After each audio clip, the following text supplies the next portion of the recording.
Good, fun college basketball game. You know, it was anytime we, could get an opportunity to play a program the caliber of Michigan State was, a big deal for us, and we're grateful for Coach Izzo to give us the game and bring us back close to home for Tom and I and some of our guys. So it was a good experience. They're tough and really helped our team development, and we're hopeful for some leaps from this game that we can grow on. Hey, Coach.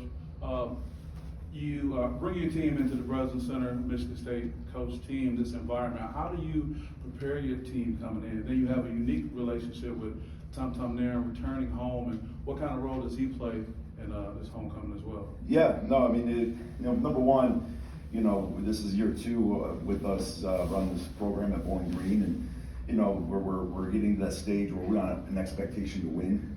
That was our primary message is, hey, we didn't schedule this for all the side stories and the fun part. Coordination or something? Yeah, we came here to win, and that's the mentality we want for our program. But having Tom obviously, is very helpful. It was his scout. He did a great job, and particularly in getting us ready defensively, and just having the intel there. He's an outstanding up and coming coach, and I think he's going to be a star in this business. But so that was certainly helpful for sure. And so we've really, we really focused on, being great at the core values of what the Michigan State program is, with the toughness and defense and run the floor, and there was a lot of things that we believe in. So it was a good test of, very common core values. Thank you. Welcome home, Todd. Thank you. Did you think the way you started so great, and then even to come back in the second half, get down, retake the lead until the final minutes, that you might be able to pull something special here? Yeah, we did. And I'm probably the most irrationally confident person in the world. I just always think that we're going to win until that horn sounds, and so we felt like we had a game plan in place that if we executed, we were going to have a chance. And against a team like Michigan State, you've got to rebound and you've got to get back on defense. You've got to match the toughness. You're going to have to execute offensively because they're always going to be good defensively. And so we thought, if we stayed the course and just be consistent throughout, that we'd have a crack at it. Coach, could you just talk a little about that 7 minutes and 11, that 7 minutes 11 seconds you guys went scoreless down that second half? Like, could you just talk a little bit from what your perspective, what you think went wrong there? Yeah, we got a little shot happy, but I think the fatigue started to set in a little bit. I didn't. We thought we'd have to make a dozen threes or so in this game in order to contend, and we had some open looks, and obviously they didn't fall, which Michigan State did a good big part in making those misses. They had 14 more rebounds, Todd, but did they really win this at the foul line? It looked like that's where they made all their money. Yeah, no, they did a great job. I mean, it's one thing to get to the foul line, but to shoot 28 for 32, they had to make those shots too, and the foul trouble put us behind the 8 ball, and so we're still kind of it's just, what, 7 of the guys that are playing tonight don't have a whole lot of Division I experience yet, and so it kind of puts us in a little bit of a bind. We're starting to try to figure out minutes and rotations. It got us a little sideways with the foul trouble, so we've got to do a better job of taking care of that area. Coach, you kind of talked about it earlier. You guys didn't come here for a coronation or a paycheck. You guys came here to win this game. What did you do to get your players so motivated and to keep them motivated throughout the game, throughout each one of Michigan State's runs to the very end?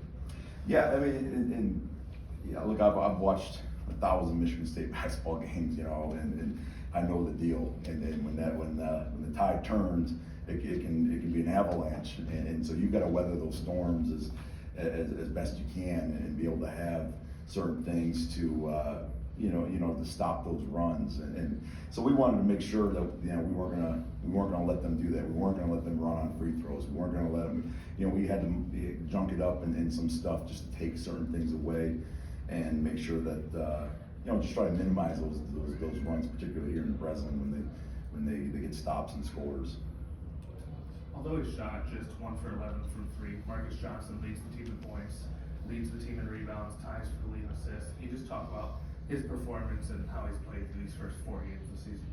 Yeah, I mean, we're asking a lot out of him. Like I said, this is his fourth Division I game. You know, it was a D2 transfer, and he's a dynamic player that we move all over the floor. We kind of play him as a guard at his size, which kind of messes up some coverages and allows our guards to kind of break free. So he's a unique tool. I don't think you'll see him go 1 for 11 very often. You know, he's shooting 57 going into the game, and we always think it's going in, no matter when he shoots it. So you don't want him to be out there 35 minutes, but it kind of dictated the situation with all the, you know, some of the limitations with foul trouble and whatnot. So we had to kind of let him go for a little bit, and he did a nice job. Speaking of foul trouble, you guys had to take out Trey Thomas when he got his fourth foul of the game. Can you talk about the impact that had on your game plan? Yeah, and that kind of coincided with our drought a little bit, because Trey gets us organized, and you know, he does a nice job getting the ball where it needs to go, getting stuff set up, and I thought we got a little sped up when he went out, but he doesn't get in foul trouble very often, and I'm sure you know, he'll have, you know, games where he won't, but he'll learn from that, and we'll continue to get better. Todd, what'd you learn about your team tonight, and how does this help you in terms of MAC play?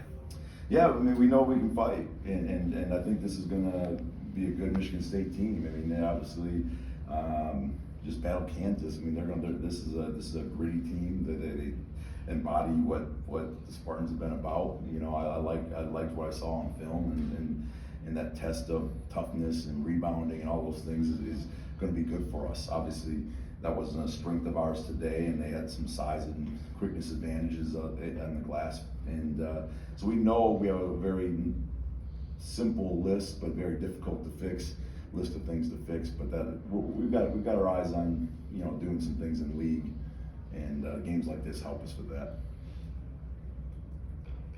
Awesome. All right, thanks. Thank you. Thank you, Coach.